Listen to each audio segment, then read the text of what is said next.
Hey, Shelley,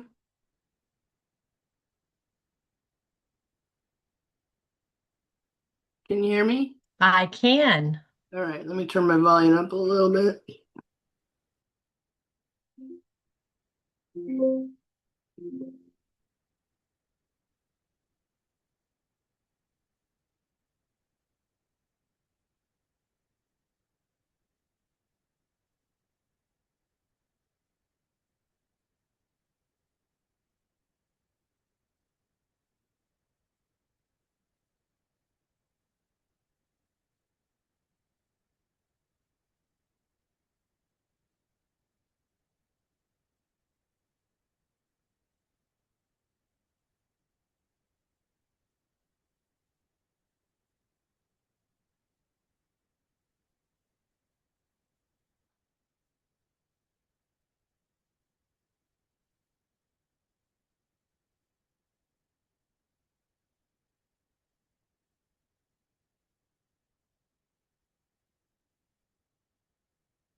Thank you. Yep.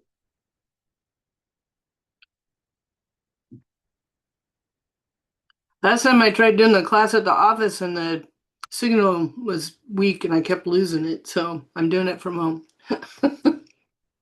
Well, that's okay. It's more comfortable at home. It is, I get lunch.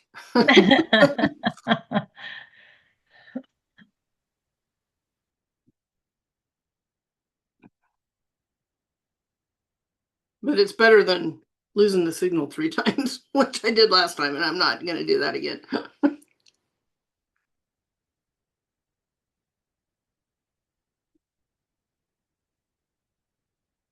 How many's been in your group of agents?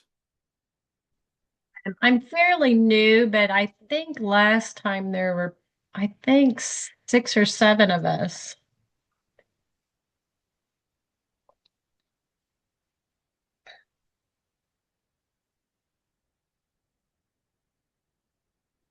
Which office are you out of? I'm just been working from home, but I'm out of Millersburg. Albany area. Yes.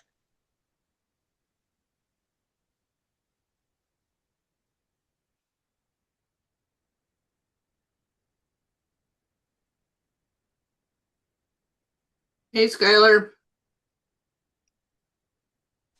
Hey Dana, how you doing? Good.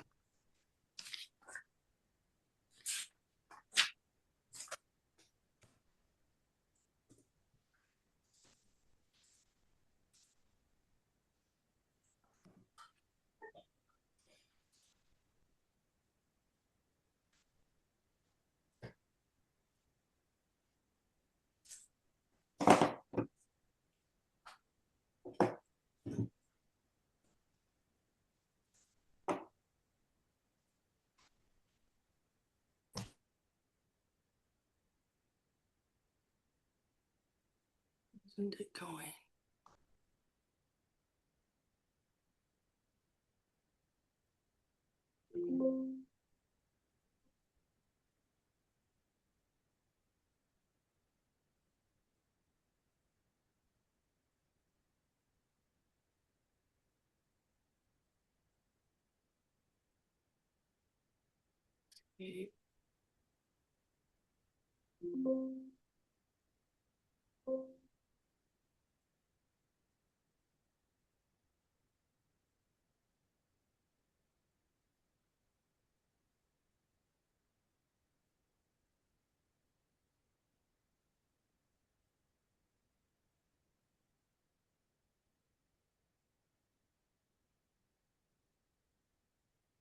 I'm gonna have to reboot the PowerPoint. Hang on a minute. It's not going.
Can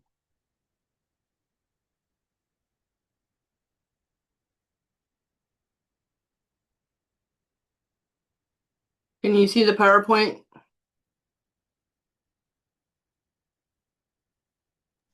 Yes. No, I can't see you. Let's see if I can get this going. My other computer has 3 screens and this one only has 2.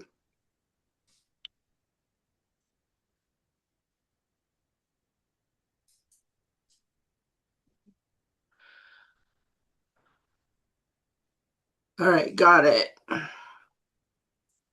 So is Mara coming on? Has she been coming on? Yep, I'm here. Sorry. My computer was being slow waking up. Yeah, mine's Um, having troubles with the 2 screens. oh no. Okay, let a couple other people in. Perfect. Got a great turnout. All right. So let's do a small little accountability check-in and then I will introduce Dana. And I don't know if I can update your name, Dana. You might have to, if you want it to be your name, go to the participant list and the 3 little dots next to where it says Tanya, you can rename yourself. But let's check in. Okay, so Skylar, how's everything going? It's going good. I did some door knocking yesterday, Excellent. and I found out where I'm going to be getting like leads to cold call. So I signed up for that, and I'm just Awesome. setting that up. So Good job. Great. Abby, how's everything with you? It's going good. I showed a few houses yesterday, and then I'm gonna try and reach out to a bunch of people this afternoon. Awesome. Good job. Brett, you got your Wi-Fi or did you go hop on somewhere? No, I got my Wi-Fi back yesterday while I was at an open house. Thank you for setting that up. Good. Yes, you're Um, welcome. I talked to Wendy, and she's invited me to 3 other open houses, one to Oh, be good. scheduled, and I plan to go into all of those. And then, as a result of my farming, I got a call this morning from a woman who has vacant property for sale nearby, and she's kind of dissatisfied with her present realtor. And Okay. she said that it's going to be unlisted or fall off the listing service on the 28th. I'm wondering how do I determine that from the MLS? So can't really determine it from the MLS. She would have to go off her contract, but you would just tell her to give you a call as soon as that contract's um not in Yeah, place she anymore. asked me to call her on the 28th, and she said that it Perfect. was up on the 27th. Okay, yep. So then when you look at it on the MLS after that time, it should show as like canceled or expired.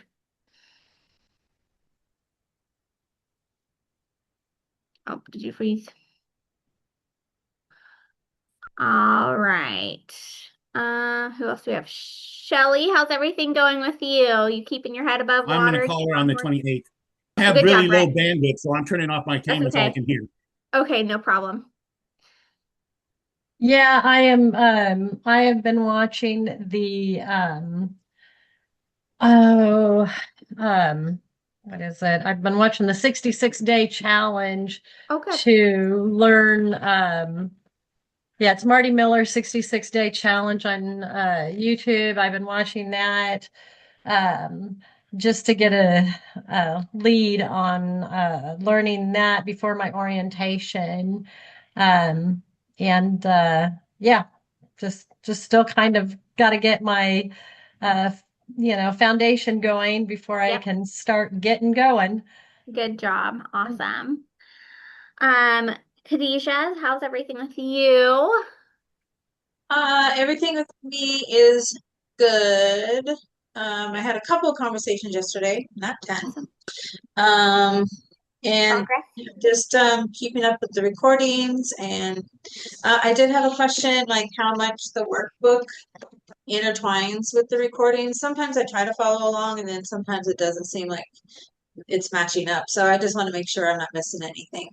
Yeah, no, the Ignite classes like we have today will typically align more. The ones that like yesterday was not in the book at all, so it won't align at all. It's just like the material I emailed out.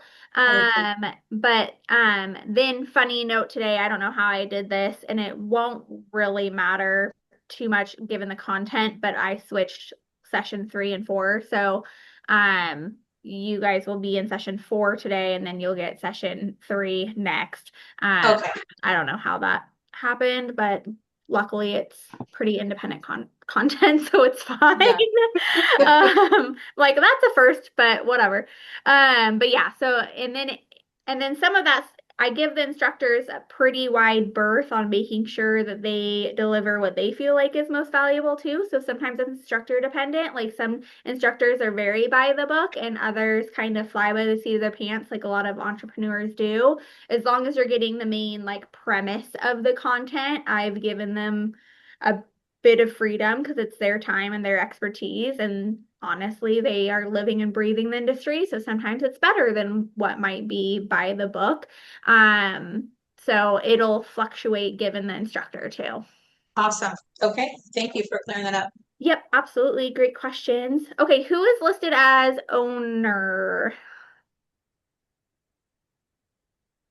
Make sure I don't miss you. And camera's not on owner. Yeah, I can't see. I can't tell by their face. Okay, well, if they pipe in, get a name for me. All right, Lonnie, how's it going? Hello, it's going well. I've been doing a couple calls today in the morning. And I also have a question. Let's say I have a possible lead, and do we have our lenders there at Keller Williams, or do I go and look for lenders, or do you have any recommendations? Yes, to all of the above. So, KW does have some like partnerships and relationships. You also can use whoever you want, and I can give you recommendations. So I'll shoot you a text and you can kind of let me know. Is it about the client we were talking about yesterday? It's actually another one. Okay, great. Awesome. Yes. Yeah, shoot me any details, like if they do need to be Spanish speaking or not, or if there's like a specific loan product or not that they're looking for, and then I'll make sure to give you some good recommendations. Sounds great. And then Envoy, who you guys met yesterday, is also a great resource as well. Okay. Envoy's rates are pretty good. Yeah, they've been pretty competitive. They have a lot of products. So yeah, that could be a recommendation you give as well. Okay, perfect. Thank you. Absolutely. All right, Ashley, I'm not going to put you on the spotlight, but glad to see you. Just want to make sure you knew I didn't forget about you, but thanks for joining in. Just All kind of right. chiming in, just peeking. Yeah, perfect. No, it's great. I mean, I always tell people like Ignite is not just for new agents. You can always get something out of it and it can build off of your business. So it is great to see you on here. So without further ado, today we do have Dana. Dana has been with Keller Williams for a long time. And sorry, I'm not going directly off of your That's okay. bio today, but she does I think run. I'm 9 years with KW this fall. So. Oh my goodness, awesome. She runs a team out of the Keller Williams Capital City office, and she has always been one of our staples when it comes to instructors and teaching. She's previously spent several years on the Agent Leadership Council as well. So she's a great resource, and definitely ask all the questions, tune in, and take all you can learn from her. And let me know if you guys need anything. Does anyone not have the content today and need me to email it out to them real quick? Probably just Shelly and I do Abby. Did not. you go pick up your book? I do not. I do not have the content or a book. Okay. So I will email you today's content, and then we're getting you a book. Capital City's out right now, but we're coordinating getting one dropped off for you. okay. Abby, did you pick up yours? I'm gonna get it today or tomorrow. Okay, so I'll if send I you the get it. content today too. Thank Okay, you. cool. No worries. All right, have fun, guys. Okay, should we dive in? Gotta find the one that makes it move.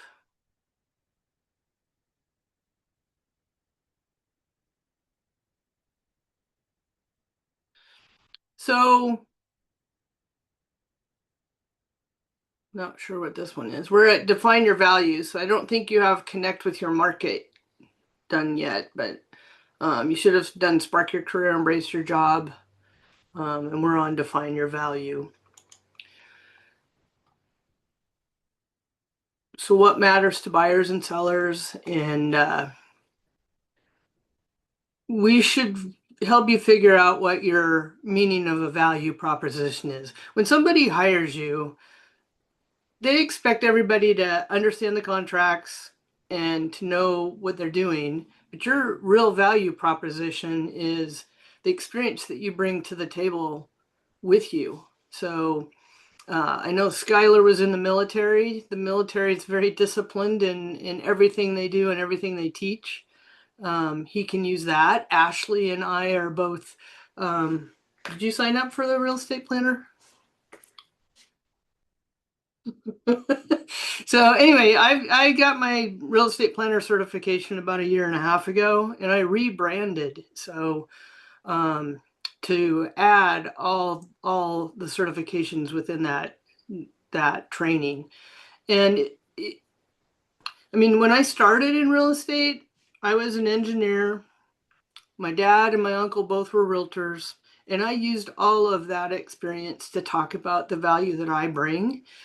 You have background and you have done things. So you need to look at all the assets you bring, and with ChatGPT, you can plug that into that and say, hey, help me sound like a great realtor with all these skills that I bring to the table. And it will help you do that, which is actually pretty awesome. We didn't have that when I started in real estate 23 years ago. So you have things out there now that you can use. I mean, I had been negotiating contracts for over 30 years when we started in real estate. I have about 50 years negotiating experience today, probably a little bit more. But you have those experiences, and that's part of who you are. And the other part is, why did you go into this career? What's important about real estate to you, and what makes you the one that's going to help them get through the transactions?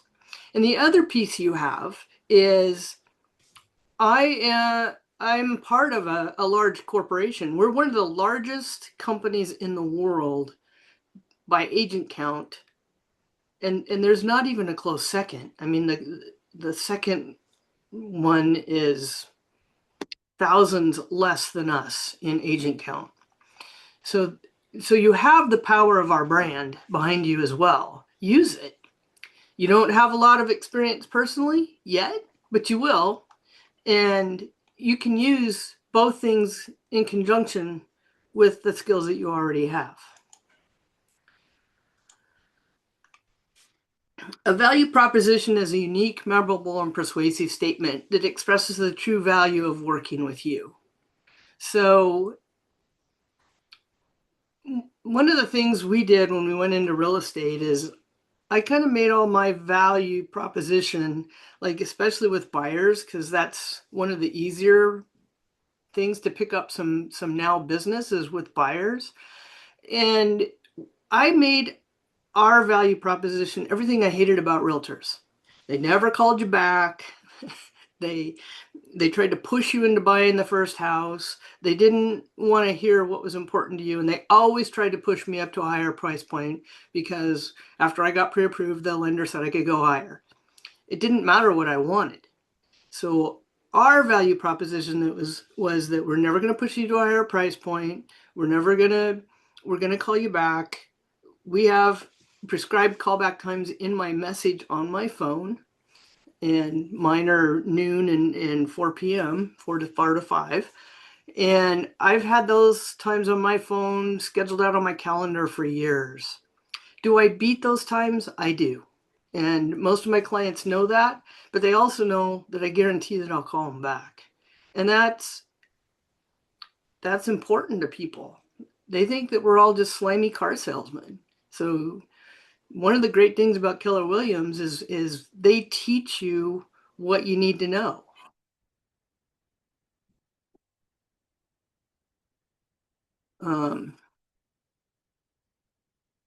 I'm gonna get rid of this call.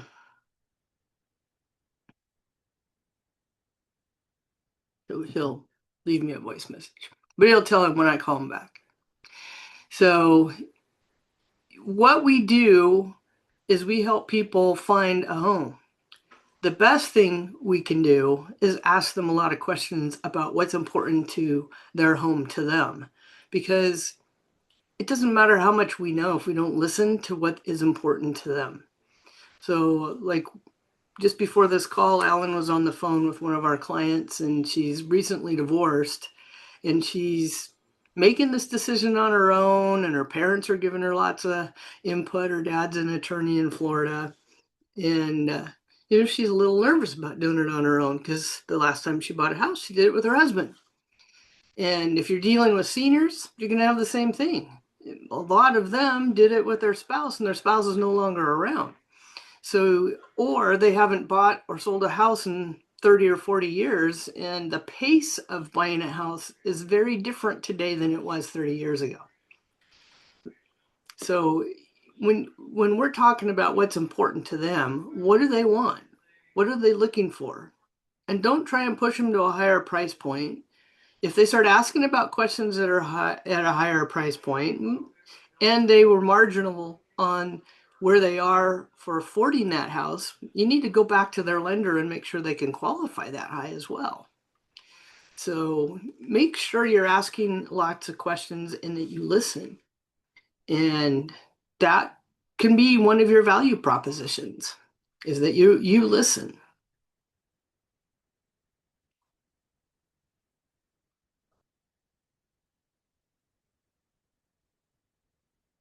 It didn't go.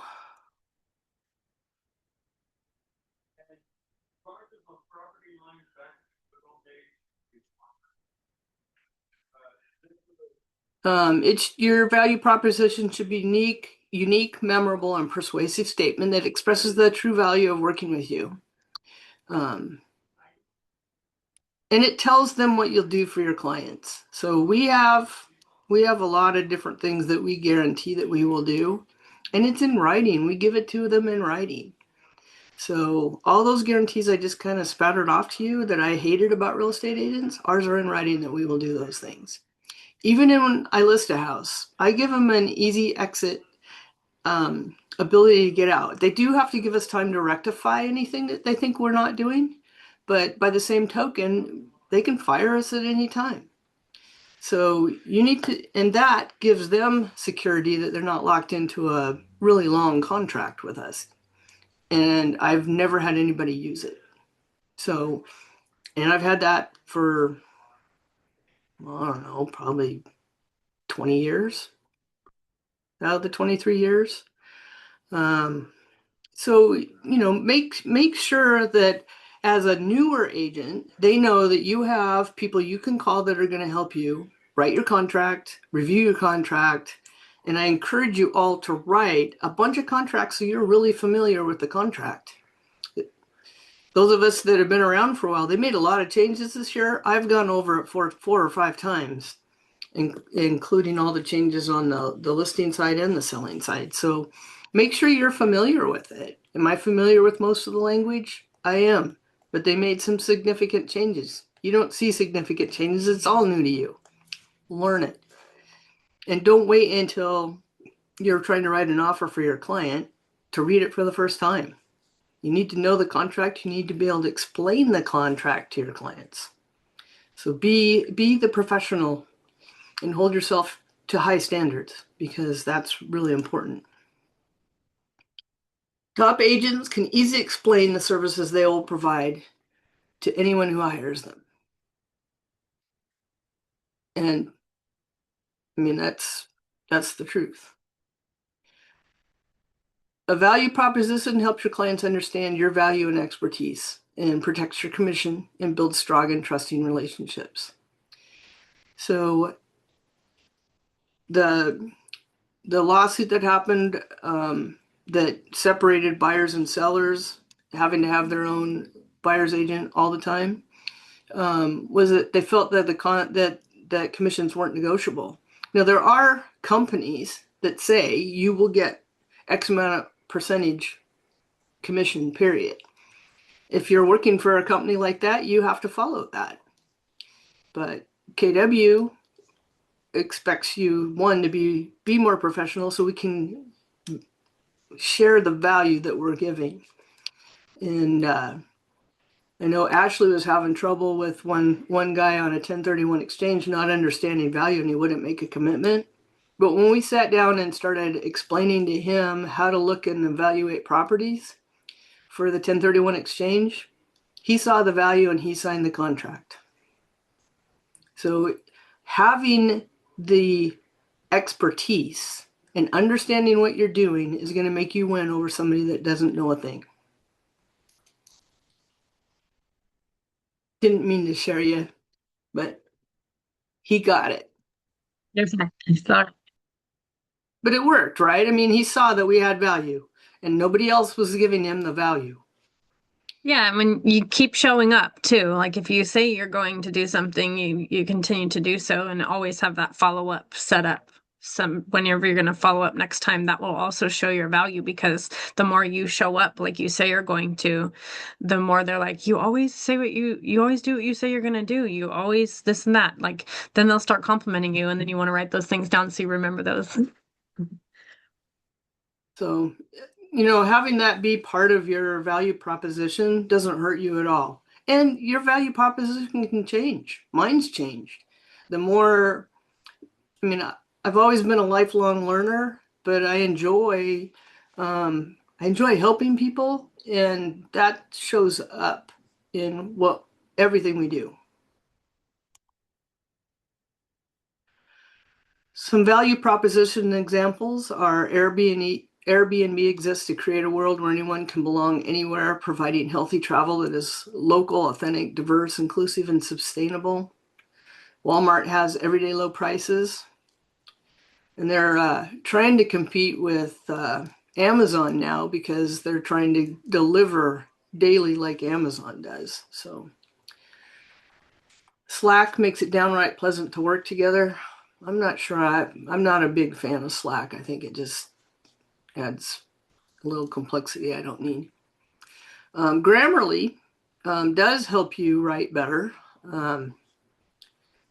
Way a long time ago, Word and WordPerfect both had grammar built into them, but Grammarly's AI helps you make mistake-free writing, so you can pass stuff through there.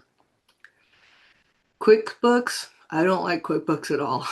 That's my take on life. QuickBooks is charging a whole lot of money for stuff. It does allow you to send invoices, but there's other softwares out there that are a lot better.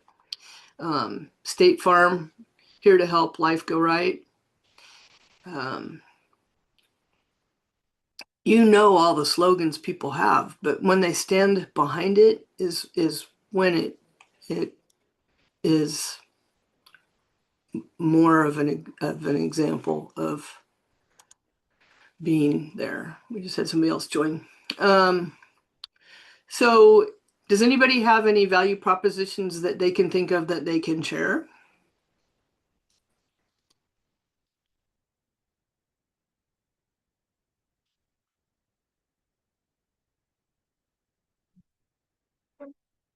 We're not moving forward till somebody answers. Well, like you said, Dana, I was in the military, so my value proposition is attention to detail and discipline. And Anybody else? Good job, Skylar. Can you repeat the question? Can you think of a value proposition with your experience that you have?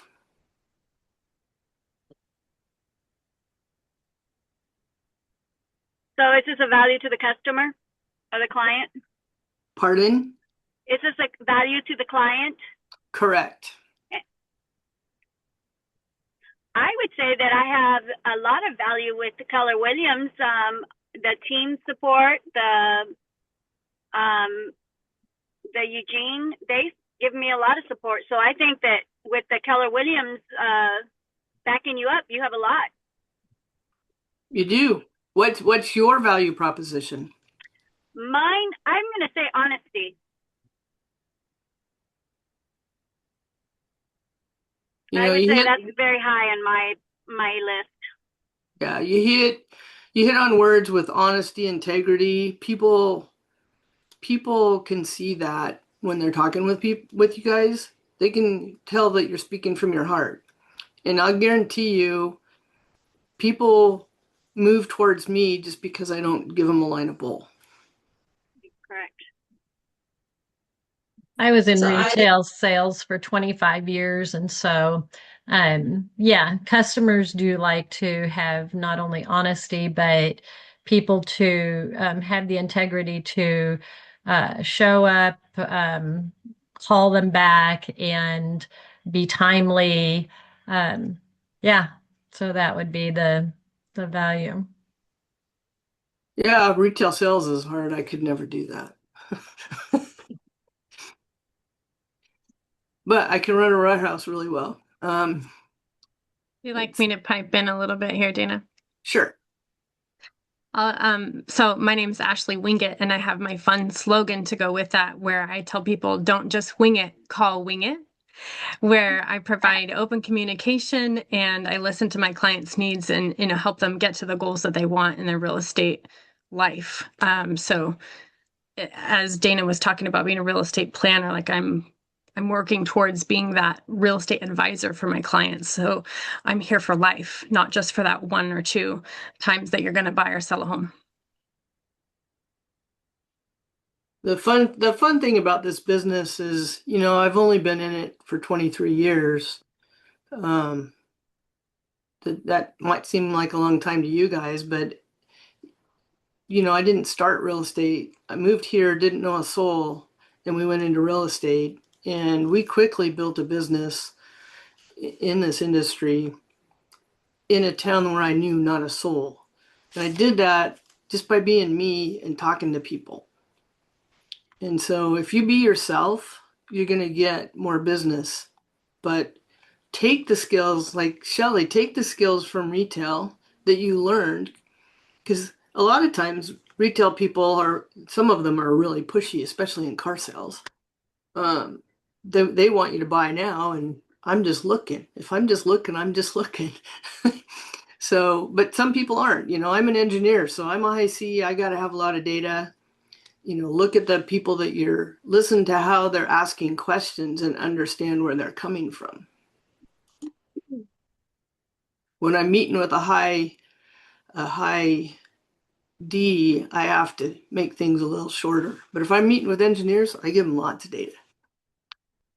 Connect to your value. The KW Market Center gives you a lot of power. We have a lot of agents in all our market centers, and Experience Brokerage Network, I think, if you combine all 4, we're the largest network in Oregon. So you have the power of many. We are a fiduciary when we're helping people, and a lot of my clients, I tell them that we've only double-ended about 4 transactions, and that was just under circumstances. But I don't like double-ending transactions because I believe everybody deserves their own fiduciary that is going to help them make decisions. And that's what we are. We're fiduciaries, and we need to know our market. We have some tools that are awesome. We have the market reports that we get every week that are shared with us. In addition to that, in your multiple listing service, Willamette Valley's got great stats. I love it. It's way better than RMLS's, and you can look at the weekly changes and communicate that with your buyers and sellers. Because when the market starts shifting, which I think we're going to be seeing a shift. So we've been slower than normal for a couple of years. I think this year is going to be very busy, and people are realizing that 3% is not coming back. And if they need to make a change, they're going to start making a change. And we need to be on the forefront of watching for that. We also are all of a sudden seeing a lot of people entering the market. We're getting a lot of buyer activity, and that's seen in increased showings in the last couple of weeks since the interest rates dropped about a percentage point. And we're seeing it in more people coming to open houses. And it's important to watch the pace of things. Look at what the lenders are sending us every week. They're telling us that applications are up. That means people are getting serious about buying.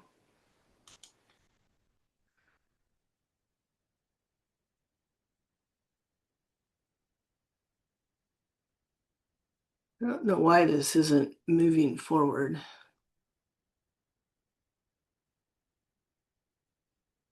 There. So part of the value for KW is we do have there, like I said, there's no close second to us. I think the next largest company's less than 100,000.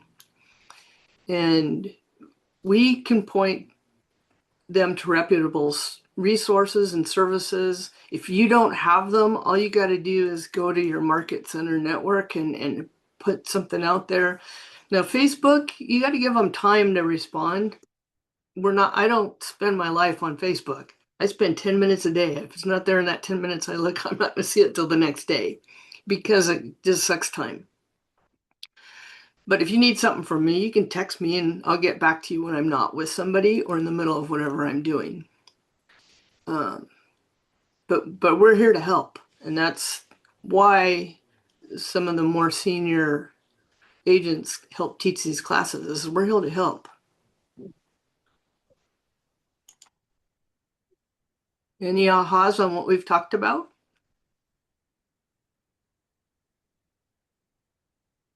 What area are you from?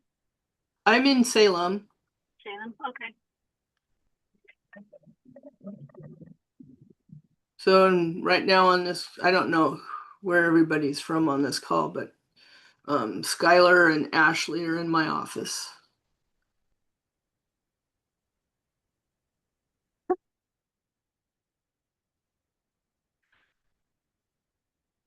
So what do you think matters to most buyers and sellers?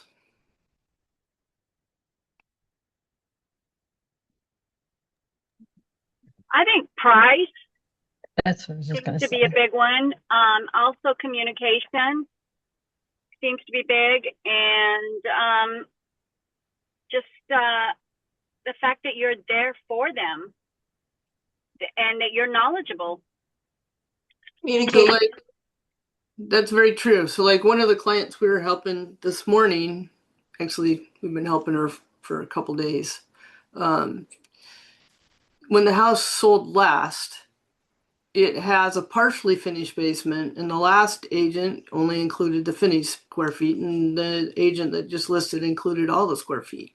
My client's trying to justify why their price is wrong. But when we did the comps, the price wasn't bad. It's just that it's the way they're marketing it makes it look not right. They are a little high priced, but they just dropped the price yesterday, and you bring that into consideration. Knowing how to do a market analysis for them matters because they want to make sure they're not overpaying. So buyers, their goal is to find the right home at the best price in the right neighborhood with the least number of problems. So where I've got this gal that's divorced, she's not wanting to have to go through a bunch of maintenance. But she wants to buy an older home, so because she likes the charming. And those don't always go hand in hand. Older homes need more work and newer homes need less. For sellers, their goal is to net the most amount of money in the shortest amount of time. So when you walk somebody through how long it takes to sell and get their home ready and then close, because once you get an offer, that's when the work really starts for the buyer's side. The sellers want to move, say, in 2 months. They're already behind that number because their house isn't ready. Usually it takes them a month to get it ready. So making sure that you give them the tools to help them declutter and get their house show ready. The way we live in our house is very different from the way we sell our house, and then communicating that is important. What do you say when you have a very cluttered house? I actually do what I call a room by room review, and we go through each room and we detail out what all needs to happen. So, show them on. You can show them online too. Take a house that's great and take a house that has a tenant in it. Open up the pictures for both houses, and you can see a very big difference because the tenant doesn't want to move, right? So they don't pick up a whole lot. But we just had that conversation with the client last week. I hadn't been in the house. Jameson had, normally we hire a professional photographer, but we had to move so much stuff we couldn't do that on this house. And it's a small house and it's very cluttered, and they have space to move the stuff out of the house, but they haven't done it. And the house is filthy on top of it. And I just told Jameson, I said, I'm not doing an open house in there for you again because there's no place to sit that's sanitary. It was that dirty. And I have a bad back. I'm not going to stand for 3 hours. It's not going to happen. And he had finally had that conversation with them. He was going to schedule it for an open house this weekend, and he has them cleaning for a change.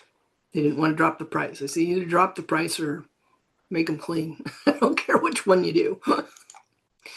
But it's important to do that because the feedback we're getting from people is, oh, this needs a lot of work. Well, yeah, it needs a lot of work when it's filthy dirty and you can't see beyond that when you walk in. For a buyer, what do they need and what do they want to have? Making sure your buyers are pre-approved, not just pre-qualified. If you use what's the name of Envoy, they underwrite them. That's super important especially if you're competing. The lower end properties, you're competing on a lot of those. So make sure that your buyer is pre-approved all the way through underwriting. Make sure you understand the different neighborhoods in the areas that you're working. Which neighborhoods have what amenities, what things can they walk to in that neighborhood. So when I'm showing someone that's moving from out of town, we drive the city and we look at the different areas in town and the things that they like after we've already done a needs analysis before they've arrived. And we take them through the city, and when we show them a house in a particular neighborhood, because they usually pick various ones, show them where the schools are, the grocery stores, everything that's nearby, so they know how far they have to go. Because their core home area is usually pretty important to them. And you're going to set them up in the MLS with a search. They're going to be looking online on Zillow and Redfin and any other app they're choosing to use. But if they start looking outside the parameters they gave you, it's time to sit down and say, okay, you told me the maximum you wanted to pay was $450,000, but you're sending me houses that are $480,000. I'm not giving those to you because you're not approved that high or not comfortable with that payment. Should we go through and look at what your payment is going to be and reevaluate whether or not you want to go that high?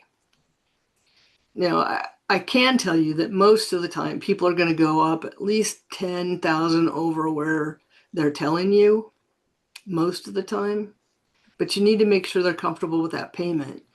And the taxes in our area vary widely from house to house, especially older homes compared to newer homes. So they need to take the taxes into consideration and not just their interest rate and everything else. And then you make an offer and then you negotiate. So what are your negotiating strengths? How long have you been negotiating? Vendor coordination. You're going to help them find, most people don't know the title companies. So you're going to help them pick a title company. You're going to help them pick inspectors. And if there's any things they want to fix up, you're going to probably have to have some contractors so they can call to see what the estimates are going to be to do those things. Unless they're a contractor or they're related to a contractor. I have a question. Mm-hmm. Just a scenario that I came from another brokerage and I had a buyer that they had a pre-approval for 365,000. So, but they kept sending me houses that were above that, what you were just talking about. And so, and I'd only had my license for a few weeks, so I was very new to all of this. But when we would talk about it, they would say, "Oh, I just thought that we would be able to come to an agreement within." And the house that they really wanted was $400,000.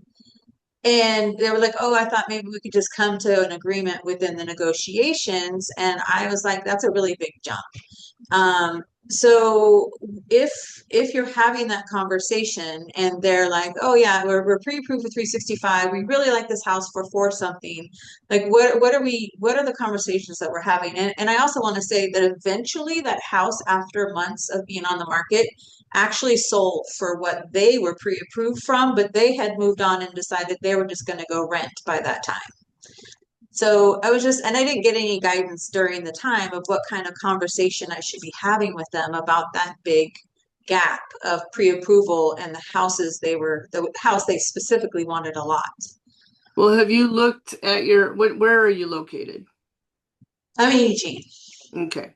So have you looked in RMLS to see what homes are selling for and how close to the asking price they're selling? Yes, I did a whole thing for them. I did we went through a comp evaluation. They were just really fixated on this one house. It was actually out in Lowell. And I was like, "But you were only pre-approved for 365." And when I had talked to the agent initially, she was like, "Oh yeah, that's not even close to what we want." But they ended up, I mean, we didn't know at the time. Like I said, months later, the house sold for what they were actually pre-approved for. But I was, I don't know. I just felt a little frustrated because I wasn't getting guidance on what the conversations I should be having. And I felt like I didn't know, they didn't know. And it was just kind of Well, I basically do a market analysis for that house in that area, so I can show them what other homes have sold for in this area in similar condition. And just because it sold for it later, part of it was the market circumstances too, but it was probably overpriced to begin with. If something's priced right, it will sell, and it will sell in a reasonable amount of time. Usually within 2 to 3 weeks, you should have an offer. If I don't have an offer within 2 to 3 weeks, I want to drop the price. I don't want to wait a month because they're not going to meet their goals. So making sure that you look at what's that house worth in this neighborhood today? What are reasonable sales in this neighborhood? You gotta provide, and then have them reevaluate it. If they're first-time buyers, they may or may not know the market. But I can tell you, I've been looking at Spokane. I can tell when a house is going to go under contract right away up there now, because that's where we want to retire. And if they've been watching long enough, but it's taken me 2 or 3 years, and I can go, this house is going to go this week. But with the interest rates coming down, that just increased people's buying power significantly. So if they could only go to 365 3 months ago, they can probably go to four today. right. So, you have to know what's happening in the market. Now, interest rates did go up again yesterday. So that, they're going to bobble. They're not going to just sit in one spot. So it's important to know where they're at. And you get the things from Envoy in your email. Look at them, just see what the rates are today. If you look at them every day, you get an idea of where are they going. Are they going boing boing? They're not. They're going up and down, and they move. But it's important to know when they drop significantly, because that's when you want to say, hey, we need to make an offer now. Gotcha. Um, but it's us knowing the market and being aware of interest rates, pricing. You know, have you been looking at everything that's coming on the market and seeing what's going under contract quickly? You know, when it goes to pending, are you noting what the price point is that's going pending? So it's important to know. I mean, I look at the stuff we send to our clients and I double check that we're actually getting them everything out there. So, you know, just look and see if there's something out there that's in a different MLS. I mean, we have a house down my own street. They listed it with a broker in Bend. It's not in our MLS or in WV MLS, so nobody's looking at it. So, you know, would I do that? Well, if I did, I'd belong to the local MLS so people will show it. Because we don't drive up and down every street every day. No. It's also in foreclosure, so I don't know if the lender just called somebody there, but I can't imagine the lender even doing that. They usually have local people they use.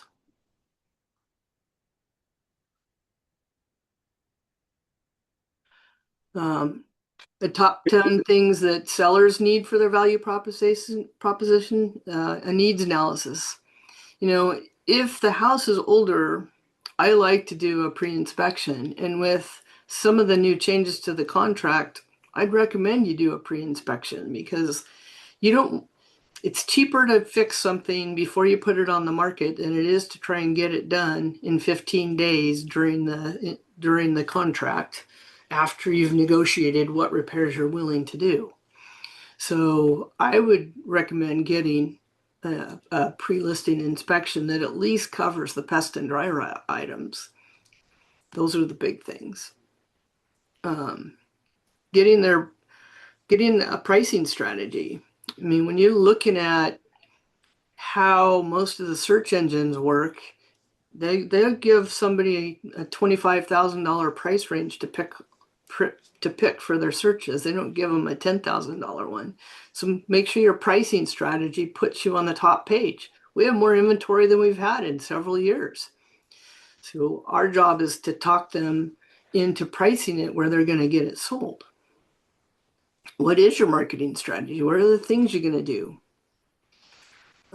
When you receive an offer, what happens? You know, if you receive multiple offers, what happens? So we do a net sheet for every offer that we get, and if we have multiple offers, we compare them side by side, go over all the terms and which one might be best for them. And then try and put the other one in backup position if they want to do that. Negotiating to sell. You know, I've had people be very stubborn and say, I'm not going to do a single repair. Most of the time, you're going to have to do something.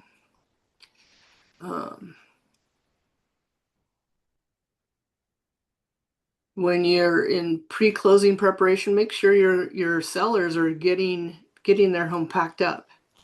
If you're smart about it, they'll pack up all the things they don't normally use early on to make their house decluttered. And then what are you going to do after closing to follow up to make sure how things are going for them?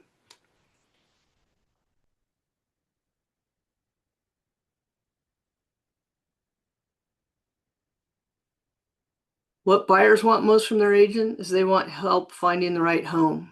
And if you understand homes, like if you're walking in an older house and the floor is slanted and you're walking across it, you can feel it, make sure you point that out. If you see dry rot, point that out. If you don't know what dry rot is, you need to spend some time with a home inspector. And you help them negotiate the price because the price is negotiated between buyers and sellers. So those are the things that buyers want the most. But finding the right home, to find the right home, you have to ask them a lot of questions. Do they have dogs? Do they have kids? Do they need a big yard? Are they older? They want a small yard because they don't want to take care of it. They're going to travel a lot. You have to ask questions to provide them the most important things for them.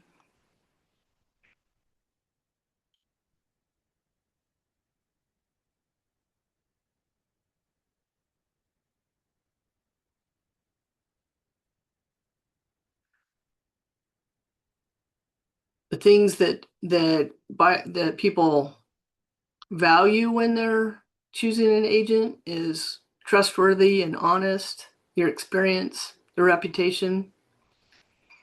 So just remember that when you're new in this business, part of your reputation is our whole office.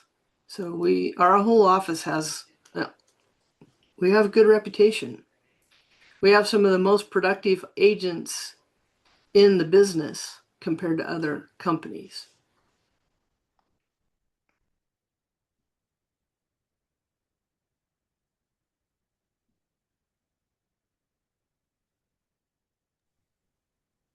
Can I ask you a question? You were talking about the market analysis. For a minute, first I felt really comfortable, but then as I've done more, I'm like trying to figure out like exactly how it works. You need to do it similar to what an appraiser is going to do. So they're going to look at similar age homes, similar price, similar sized homes, and within a mile in town and within 10 miles in the country. So you need to make sure, I had an out of town agent was helping their mom, trying to relocate their mom, and they were part of the whole process. But their house was sitting right next to a golf course community, but they weren't in the golf course community. They were in a much older neighborhood, and it was near one of the high schools, and it was in a flood zone and a bunch of other issues with that house. And he was trying to price it as if it was in McNary Estates because he was using those as comps that he could see online. So you can't compare a home that's a high-end neighborhood with a low-end neighborhood. So you have to kind of know the city you're in a bit before you can do a good market analysis. Does that make sense?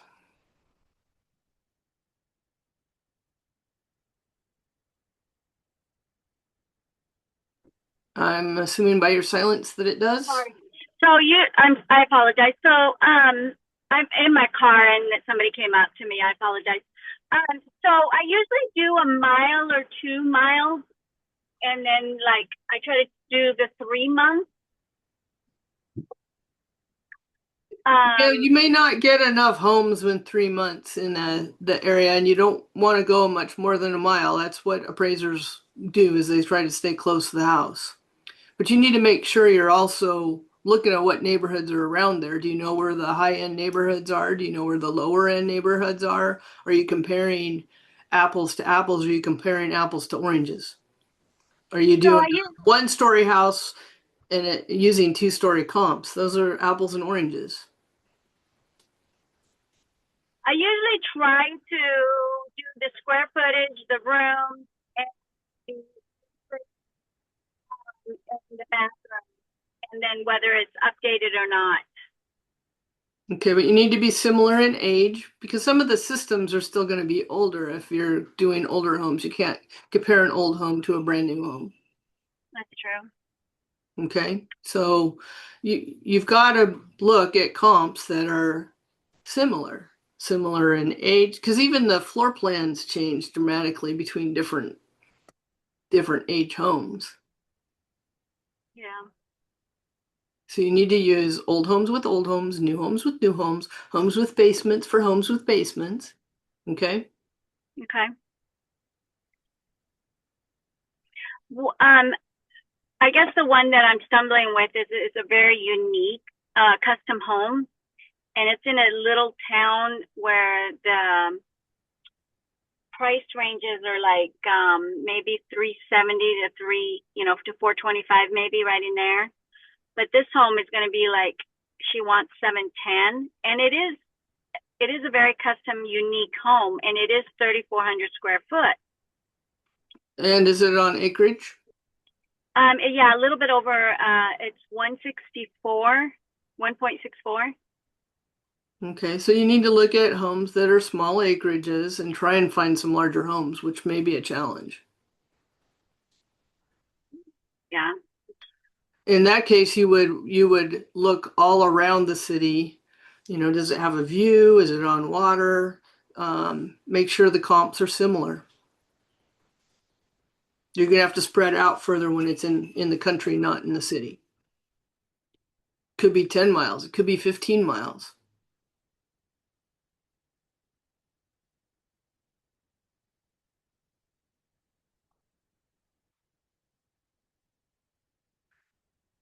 What sellers want from their Thank you. agents, they want you to price the home competitively.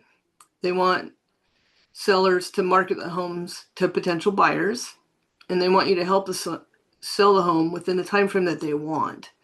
So, you know, when we're talking with clients, bring a calendar with you, a paper calendar. It's very helpful because if they got an offer today, 45 to 60 days, they're going to be out of their house, right? So make sure they understand if they want to be someplace in 60 days, when their house has to be ready to put it on the market and have pictures taken. Sellers want help finding ways to fix up their home to sell it for more also. So if you go into a house that was built in the 90s and it's still got builder beige and ugly carpets in it, you know, maybe they'll want to put in some new flooring and paint the house today's colors. One, it'll make it look fresh and clean, and it'll smell fresh and clean. So there's things that we need to know about that. And sellers are pretty picky on choosing someone that has a good reputation, that someone's honest and trustworthy. I personally am not sure I would use an agent that's a friend or a family member. I think that, I mean, I've helped a lot of friends sell houses, but they also know I'm an expert in my area and I'm not close friends with them. But you want to make sure that you do the same presentation to a friend or a family member that you would do to someone else, that you would treat them like a client and take the same fiduciary responsibility.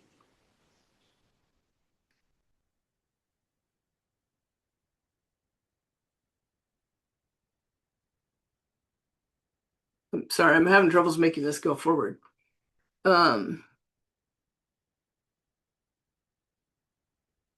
You know, Keller Williams is committed to adding value, adding to your value proposition. So, you know, start with the KW technology and your sphere of influence and practice your scripts. You know, do CMAs on your friends and family's homes and just do an equity review with them. It's free. It gives you experience. You can show them how much their house has increased in value over the time period. We do an annual review with our clients every year. Not everybody wants it, but the ones that want it, I just get them ready and then give them a call and schedule because they want it every year. Any ahas?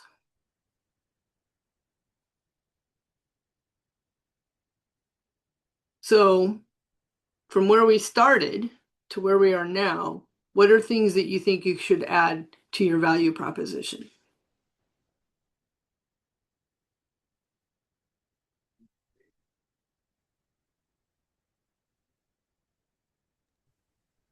For me, I feel like I just need to, watch the market because people will be like, "Oh, how's the market? What are the rates today?" And I'm like, "Oh, I'm finding myself scrambling." And so paying attention to the market, like what you said that you do, and just being aware of the inventory that's around here locally. I haven't done any home tours, but that's in my plans. Well, start with the vacant homes, but also for that particular question, which you're going to get asked a lot. There's two questions: how's business and how's the market? And what they're asking is not what you think they're asking. They want to know what their home is worth. Okay, so the answer to that question is, well, it depends. Where's your home? And I'd be happy to do a market analysis for you so you can understand what the value is in today's market. Okay, make it back. That's what they're wanting to know. They want to know, what's my house worth? But you will get that question asked a million times. And when they ask how's the market, they aren't really asking how's the market. They're asking how's my market. Okay, they want to know what their home's worth and what it's going to cost them to get into a home. That's what they want to know. So know your stats. If you know the stats, it's pretty simple. They come out every month. You know, and you talked about doing a market analysis on a home in the country that isn't like every other home. You are correct. I owned a home in the country on 3 acres. Actually, yeah, it was right about 3 acres. And the real estate agent, when we got ready to sell, because our home was not like any other home around, there wasn't one to really to comp it with. There wasn't anything like it. But we had done a lot of work on it. We had fixed it up, made it very nice, done a lot of work on the property. But she was only able to go in town and find something similar versus staying out in the country. And so she put her comps based on that and came back with her price. I did not do that. I basically kind of went out and looked at what homes that were not exactly like ours, but what were they selling for in our area? What did they look like? What were their sizes? How many bedrooms did they have? What did they look like on the inside? You know, I kind of went through the pictures and how much property did they have. I looked at what they were selling for, and then I did my comps off of that. And when she came back and she said, well, I would price it at, you know, 529 to 629. And I said, no, 699. And so we had the disagreement. We ended up pricing it at 699 and it sold within, gosh, I think we only had it on the market for 20 days. I'm not even sure it was 20 days, and it sold for 689. Well, she probably didn't know how to do acreage properties. So, Yeah. I mean, picking an agent that knows what they're doing, and acreage properties are a lot harder, where you can do 10 in town ones in a day, you can probably only do one country property in a day. So if you look at that, but you got to look at each property individually and add and subtract they'll have different outbuildings and everything. So it's a much more in-depth analysis. I wouldn't start practicing on those. I would start in town because it's easier to learn.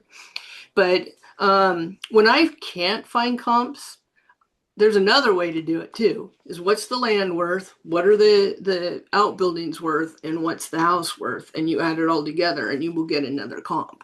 So yes, I've done them both ways. But sometimes you can find some great comps, and you might have to go back a little further than 3 months on acreage properties because there aren't as many of them.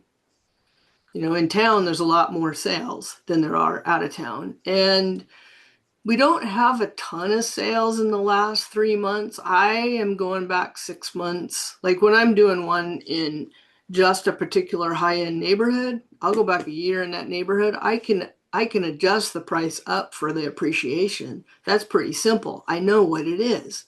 You can see it on your reports. So it depends on what you're looking at, but I don't want to get too complex in a beginner class either. But acreage properties are very different than in-town properties. But if you're really having troubles finding a comp, I would look at the in-town houses and then add the value for the acreage and the outbuildings. So, it's even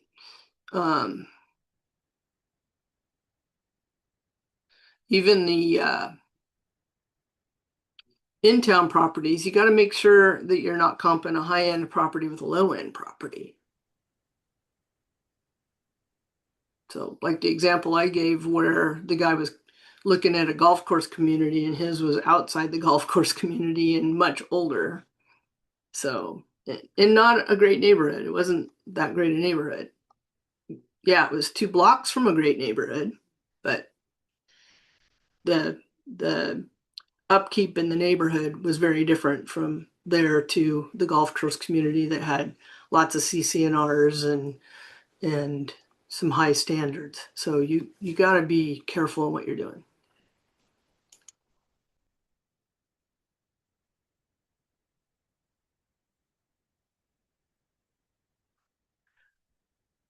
Okay. So 3 steps to defining your value proposition. What's your knowledge, attitude, skills, and beliefs? Transform those values into your, along with what you have for KW and your market center, into benefits for your clients. So, you know, when I started, I'd been negotiating multi-million-dollar contracts for warehousing all across the country. That's negotiating, right? So build your proposition around the things that you know. And then as you gain more, you might have to look at this more. You can't just do it once. Like when I rebranded everything for the real estate planner, you know, I'm not just, I know a lot more than the typical agent. And I can share that knowledge. I can teach that knowledge, but I'm not, being an engineer, I'm not real good at expressing that knowledge. So I went through and rebranded, and I'm getting referrals from a lot of different people that I'm making sure I'm in front of them. So look at your value proposition, and what you build today, you may not like later. It's okay, but make it something that you can modify and make your branding work well against that.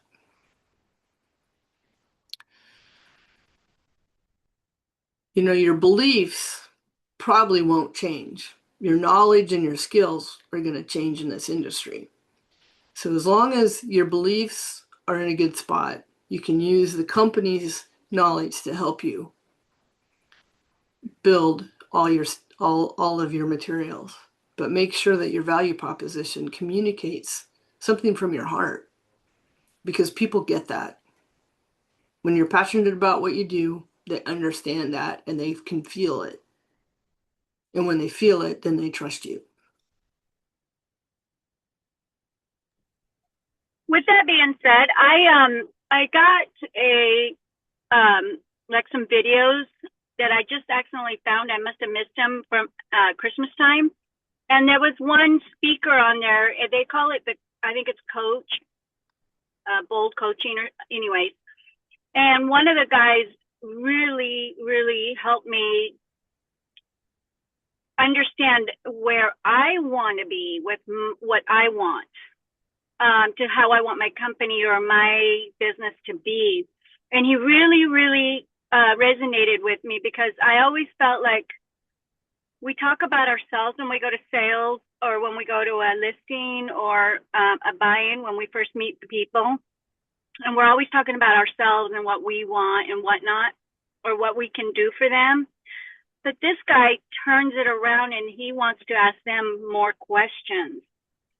And he says, when you go to the doctor, do you listen? You know, does the doctor listen to you and ask you questions? Or is he telling you about, I went to this school and that school or whatever?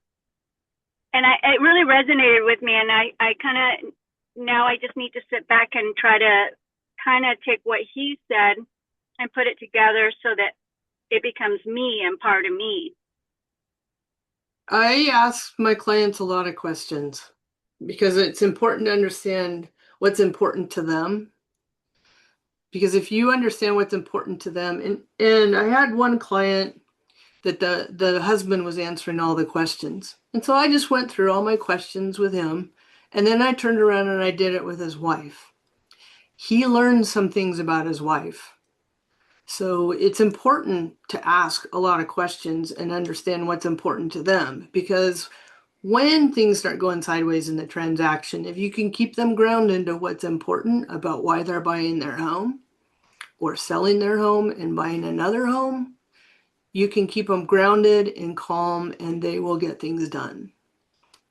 So that is how I built my business. So the first time I went to Bold, we were doing the listing presentation, and I didn't follow the script. I just asked questions, and I took the answer from the one question and I went deeper.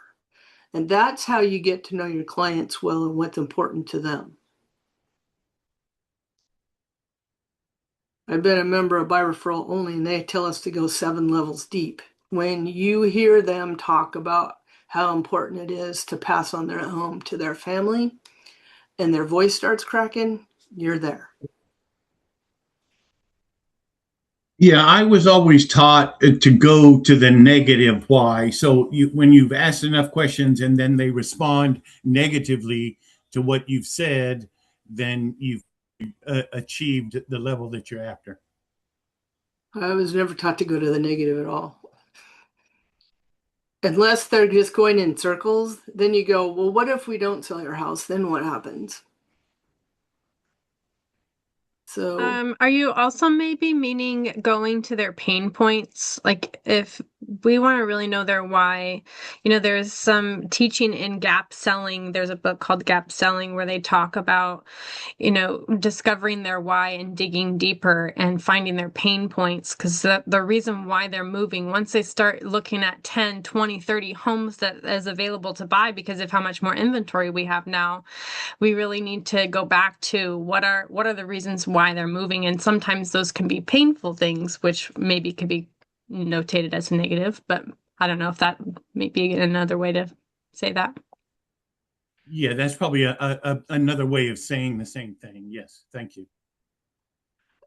it would also be what's really important. When somebody gets to, so my family can get into the right schools, and then they go deeper with that. What's important about them going into the right schools? It's so that they can get into the college that they want to get into to become a doctor. And that's why I'm moving. So when they're going into those things, that's typically you've gotten to what's really important, and now you can keep them focused on that instead of just the house.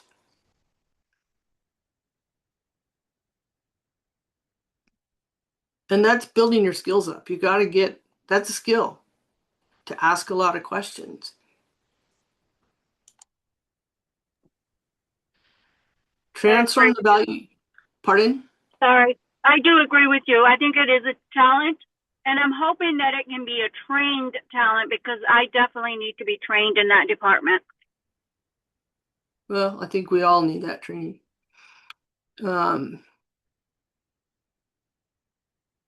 Transform the value of the market center into your value too. Because if they ask you how long you've been in real estate and you said, well, 3 months, they're going to say, oh, you probably don't even know what you're doing yet.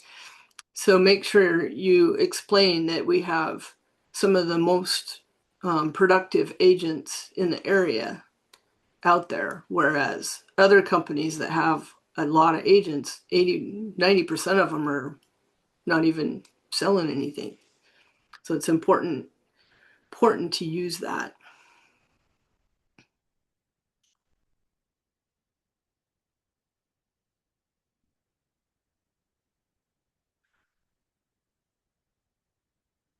So does anybody want to talk about a little bit of what they've learned today and bring in some of their past into how they can build a value proposition?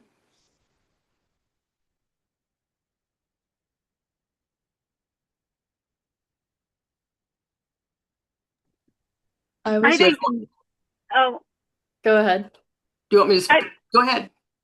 I think definitely I need to take a step back and sit down and write out, because like Mara wants us to do a selling, our selling book type thing, and I haven't gotten mine done because I just haven't really found what I wanted until this last weekend when I listened to those bold.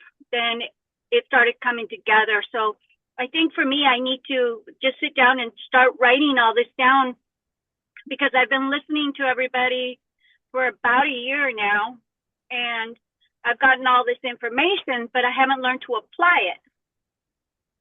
And so I think that's what my next step is I need to just sit down and just start figuring out how to apply it to the business, to create this business. Yep. Abigail, what do you think? What were you gonna say? I was gonna say, I started to fill in like the attitudes that I have already. Just like having a positive mindset and being able to like listen to the client. And I feel like from today I learned a lot about how um just like even though I'm not super experienced yet, I still have life experience and experience from other things. And I feel like that can give me confidence to know that I have that. And then I also have Keller Williams like backing me up. So that is really helpful for me.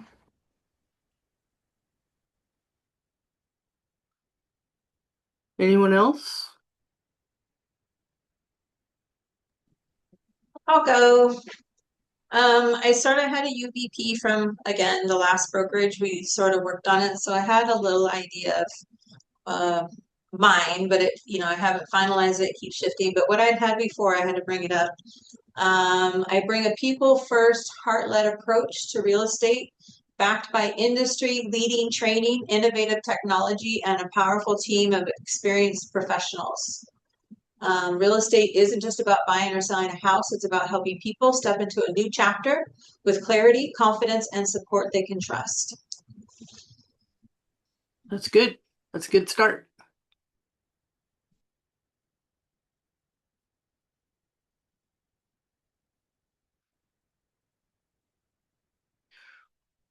Shelley, what about you?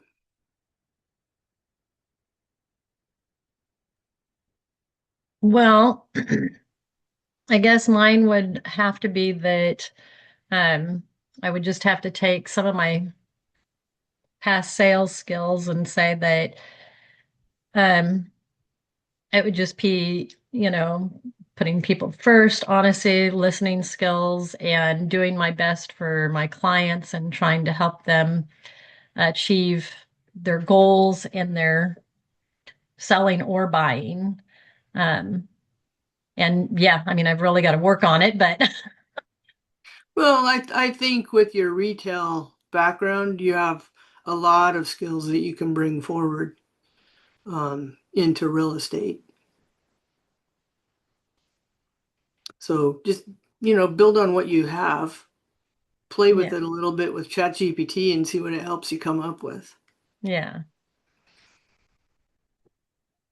With ChatGPT is amazing. I was playing with this house that I was telling you about. I was trying to get the lady the list, and it literally led me from subject to subject on how to approach it.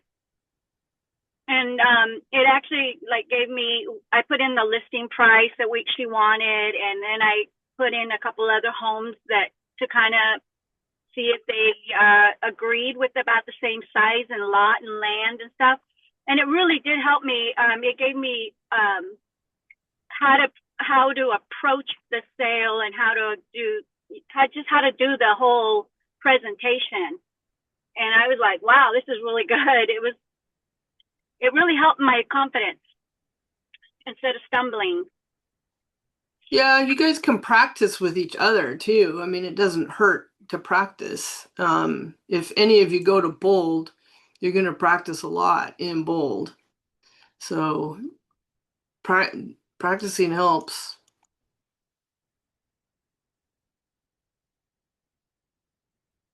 The more you practice, the better you get.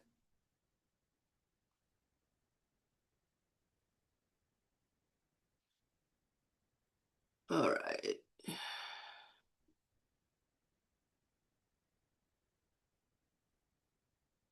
So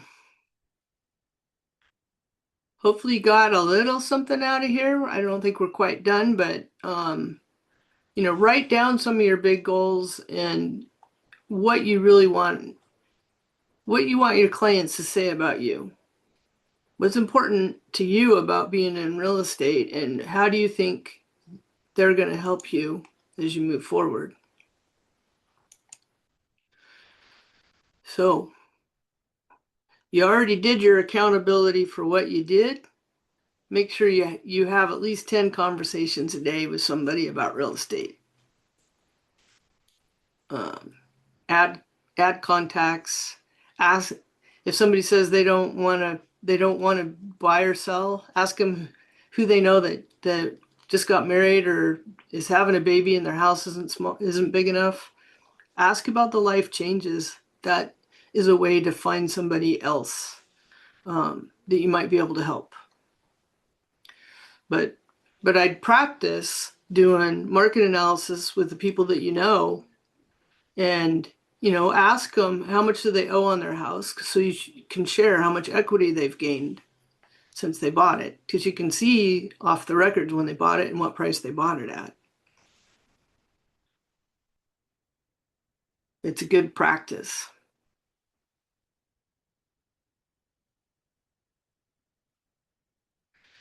Make sure you don't call people on the do not call list.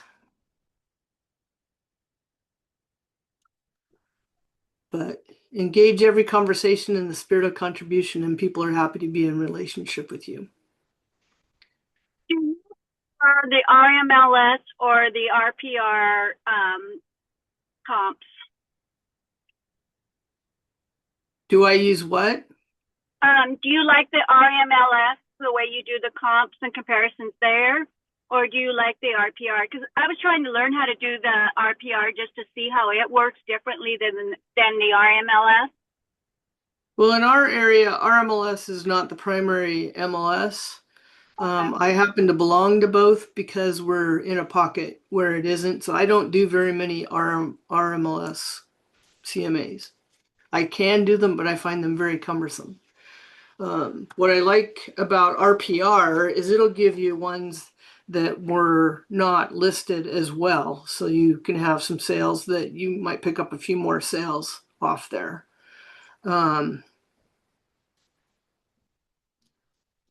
If you have a lot of trouble, ask the title company to pull you some other comps, but they're pretty loosey-goosey on their comps when they give them to you. I like to compare, like I said, apples to apples. So looking at all the pictures for condition and size and age, you got to do that on every market analysis you do. It doesn't matter which system you use, you need to do that and then select the ones that you're going to do. I actually, for my comparables, I upload them, whether it's RMLS or WV, into Cloud CMA, because I think the presentation gives them all the pictures. And then they can compare their house to the other houses that you did in the market analysis. And I think that helps your client get to the same price that you are trying to list it at. And I always look at Zillow, Redfin, and Realtor.com using a whatever the blocked one is, the incognito mode. So that it's not adding to your search stuff that pops up in your feeds all the time. But if you do it in incognito mode, it'll usually get you the house. And you can look at the ranges and see how close it is. None of those are close on acreage property. Acreage property is its own animal, and you gotta look far and wide. I had some that were on rivers, and I went pretty far looking for recent comps that had sold along rivers. So, and I talked to an appraiser that specialized in that kind of property. So he said you're given more latitude looking around at those because there aren't as many of them. But if you're looking at view property, you can find a lot more view properties than you can river properties. So. Can I ask you another question? Sure. My dad's a surveyor, so he doesn't like these maps that they take pictures, like a drone picture, and then they kind of estimate the acreage and the boundary lines. Do you have an app or something that you use to get better and more accurate information? Well, some of the title companies, they can do it. He's a surveyor. You have to do a disclaimer that those aren't the exact property lines. Okay, it's just trying to show where they are. If you know where they are and you can see them exactly where they are, if there's survey markers, you know exactly where they are. But most properties don't have the survey markers. But I personally like the pictures that kind of outline it. But it's a disclaimer. You're not gonna, unless you have a survey, you're not gonna know the exact property markers. But on that picture, put the disclaimer. Bounding markers are only for approximate lines. They are not, 'cause otherwise you're gonna get yourself in trouble.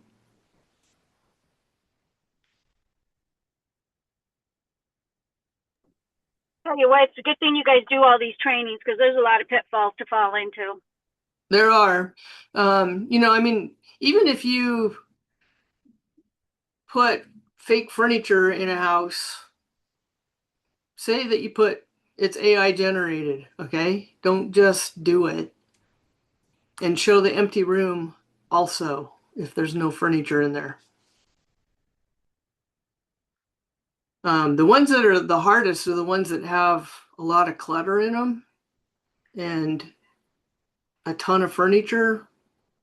People want to see it more open and see how open the space can be.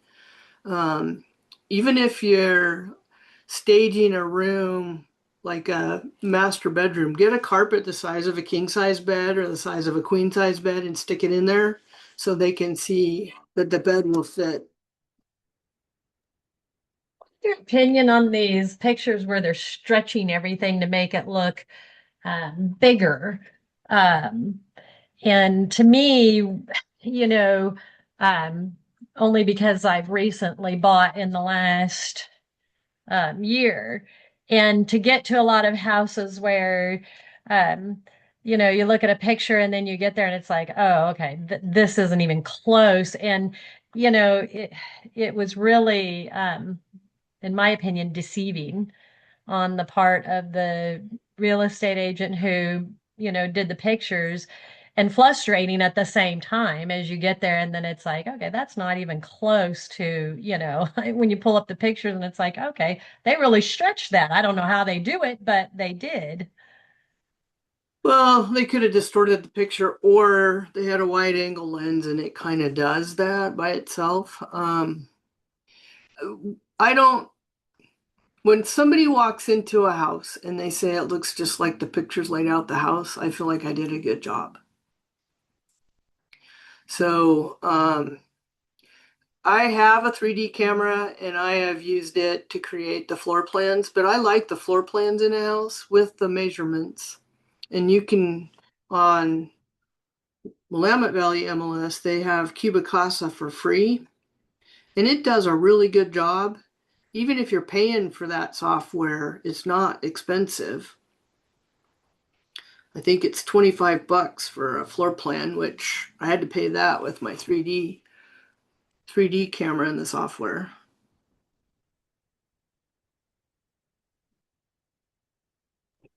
And what plan did you say that is? It's called Cubicasa. Cubicasa. So it creates a floor plan, and I think having the floor plan, and I do all the measurements too. But I use a sonic measure, and it measures pretty accurately. So RMLS doesn't let you put the decimal point in. It's only even feet, so don't round up a lot. I mean, if you're 9'1", do 9 foot. Don't go up to 10 because that'll distort how big the house is. But I like using that software because it's just so easy to use. You just walk around the outside of the rooms. It's really easy in an empty house, but it does pretty good even in a furnished house. Like I said, it's super easy to use if you're in Willamette Valley. It's free. I don't know if RMLS has one or not.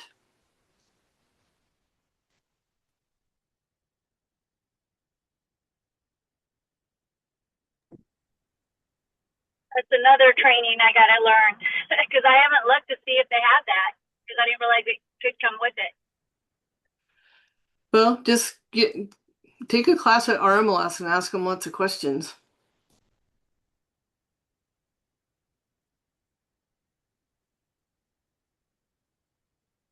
So, any other questions? I think we've gone through all the material that's not lead generation stuff that they're wanting me to do at the end. I do think it's important that you talk to people every day and you talk to new people. When you go out, wear your name badge. Well, this probably isn't on that, but do people normally hire somebody to do their photos, or or do you guys normally do your own photos? I normally hire someone to do my photos, but if they aren't going to get the house as clean as I need it, I'll do it myself. I'm actually not a bad photographer. It's just, I think I'm not as good at editing as the guys that do it every day are. But I've had houses where they didn't get it very clean and I've had to do it myself. Your cell phone, if you use the right angles, can take really good photos. I mean, my phone's got the 3 cameras, so you get the wide angle lens on it. But if you don't put it in a stand to hold it still or use the grid so you're getting the house level, you're going to end up with a lot of pictures that are like this. So put it in a stand so you're getting good still pictures. And I do the grid on top of it because when you're outside and it's using the wide angle lens, sometimes it'll curve it. So you gotta use it. A little bit of brains on it, but you can put the grid on your screen too in the camera software so that you can make sure you got it level. But if I've had the photographer out and it was a cloudy day and I want the sunny picture, I'll retake the picture, put it on there because I want the sunny picture. Once you post your pictures, can you go back in and change them then? You can, it may not go to all the feeds. Okay. So I don't like putting mine active until all the pictures are in the order that I want them. So I want you to walk in from the front door and go through the whole house the way you would when you walk in. You know, you're not going to go to the bedrooms first. You're going to walk into usually the living room, the entry, the living room, and go into the living room, then the kitchen, dining room, then the bedrooms. You're not going to do the bedrooms first. So, you know, do it the way the house flows as best as you can.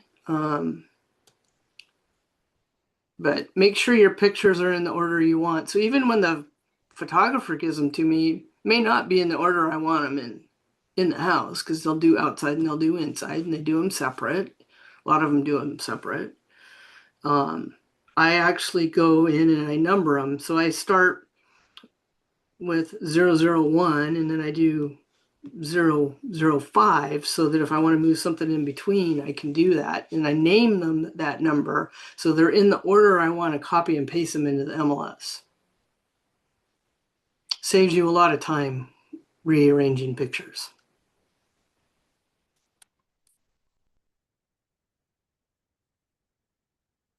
And it's the anal engineer in me that wants it a specific way. So if I spend 10 minutes going through the pictures and putting them in the order I want, then they're in the right order. But you're marketing the house. So What I don't like when I go online and look at houses is you go into the living room, then you go into a bedroom, then you go into a kitchen, then you go into a dining room, then you go back to the living room. Put all the living room pictures together. If you have a picture that leads it from the living room to the dining room, then do the dining room. So people can see the way the house is laid out, whether they have a floor plan or not. But do the floor plan too. It'll make you much more professional than the next guy.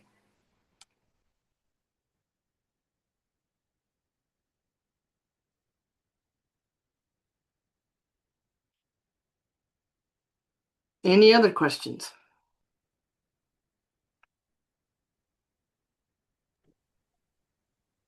Are you okay with us? Like if we needed to contact you and hey, just ask questions or say, hey, what about this? What would you recommend? Or, if we just have a question, are you okay with that? I'm fine with that. Just make sure that if I ignore you, you leave a voicemail. Okay. Okay? Because if I'm on the phone, like I've had 10 of them while we've been on this, I'm not answering the phone while I'm in a meeting. Okay? I'll call you back when I'm done. That sounds awesome. Thank you. Okay. I have one question. Earlier when Mara was on the Zoom with us, you had mentioned a lender that you said you would recommend. I think it was you. Yeah, Envoy. Envoy. Okay. So I use Chris at Envoy. There's several. I don't know who's in your office, but Chris is in our office. There's Yes. Chris Swanson and Dave Holman are in our office. Okay. Okay. And I know Chris is licensed in California and Washington too.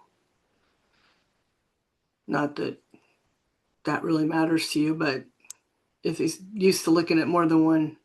And I've reviewed with the lenders that I work with the language changes because there's some new deadlines for appraisals and when the appraisal has to be ordered. So you got to watch the contracts too. Okay. Thank you so much. Can I ask you another question? So I was in this all in at first, and I quit my job and everything, but then I realized I still needed a little bit of income coming in, so I did go ahead and take a part-time job in the evenings, and then just like 2 days for a couple hours in the morning. Do you not recommend that? I feel like I'm at the point where I think this business is going to start taking off. I've got like 4 different clients I'm working with right now. So I guess I'm starting to feel the pressure of it a little bit. Do you recommend maybe getting the knowledge and learning and applying yourself to that more than doing the part-time job? Well, when we moved here, we went into real estate and I jumped in with both feet and I've never looked back. Now, I had savings to get me by for about 6 months. So if you don't have savings, you can't do that. Yeah, I went through all my savings. I went through everything I had saved, and so I'm like, okay, this isn't working right away because I just literally jumped in and did not know what I was doing, and so now I'm like, okay, I still got bills to pay, so. Well, if you have bills to pay, then you need to stay working. If you have savings, then you can jump in with both feet and go. But you got to work it. I mean, treat it like a job. I mean, I moved my office home and I'm in my office at 9 a.m. every morning ready to work.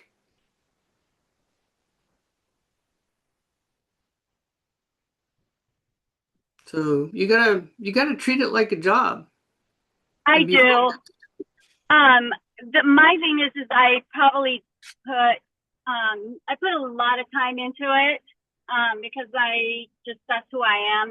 I'm close to retirement age, and so I decided that I just wanted to start something new.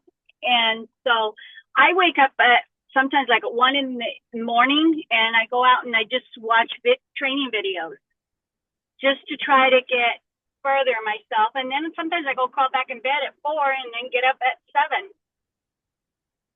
Well, if you aren't applying the training videos, you're not really learning it.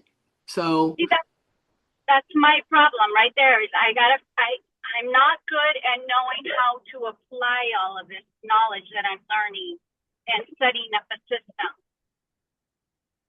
well, you need to set up a system or you're going to stay churning your wheels forever.